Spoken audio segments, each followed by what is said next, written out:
అందరికీ నమస్సులు. రిభు మహర్షి శివముఖత నేర్చుకున్న ఆత్మజ్ఞాన సూత్రాలను నిధాగముని అతని బృందము ఉద్దేశిస్తూ అతను చెప్పిన ఈ సూత్రంలో ఒక సూత్రం నేను చదివి వినిపిస్తున్నాను. గురువు అనేవాడు లేడు, నిజముగా చూస్తే శిష్యుడు లేడు. ఉన్నది బ్రహ్మము మాత్రమే అవడం చేత అనాత్మ అన్నదే లేదని నిశ్చయాన్ని చెందు. గురువు అనేవాడే లేడు, నిజంగా చూస్తే శిష్యుడు లేడు. ఉన్నది బ్రహ్మము మాత్రమే అవడం చేత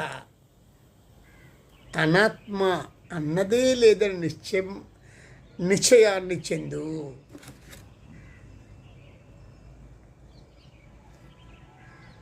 నేను దేహము మనస్సు అనుకున్నప్పుడు, తాదాత్మ్యం అలా చెందినప్పుడు నాకు వేరే దేహాలు మనస్సులు కనిపిస్తున్నాయి.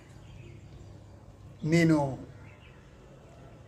ఆత్మస్వరూపుణ్ణి అని నేను గుర్తించినప్పుడు నాకు ఏదీ కనిపించదు. ప్రతిదీ ఆత్మే కనిపిస్తుంది. అంటే ప్రతిదీ చైతన్యమే కనిపిస్తుంది. ఇది ఫస్ట్ పాయింట్.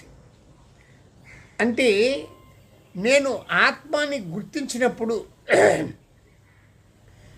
అనాత్మ అన్నదే కనిపించదు.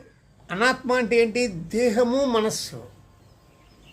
నేను తాదాత్మ్యం చెంది నేను దేహము మనస్సు అనుకుంటున్నాను కాబట్టి నాకు వేరే దేహాలన్నీ కనిపిస్తున్నాయి. ఈ ప్రపంచము జగత్తు కనిపిస్తుంది, అన్నీ వేరేగా కనిపిస్తున్నాయి.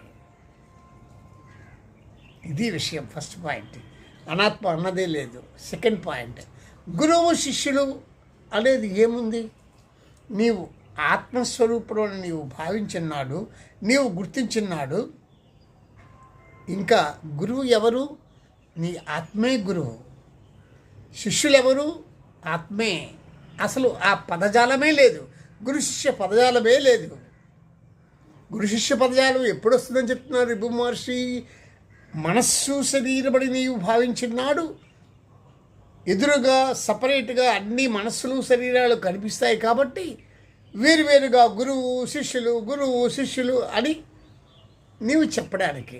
ఇక్కడ గురు శిష్యులు అనే మాట, ఆ పదజాలం అలా వేరువేరుగా ఏమీ లేవు. అనాత్మ అన్నదే లేదు. అంత ఆత్మయే. ఎప్పుడు నీవు ఆత్మాని గుర్తించిన రోజు. ఇది దాని అర్థం.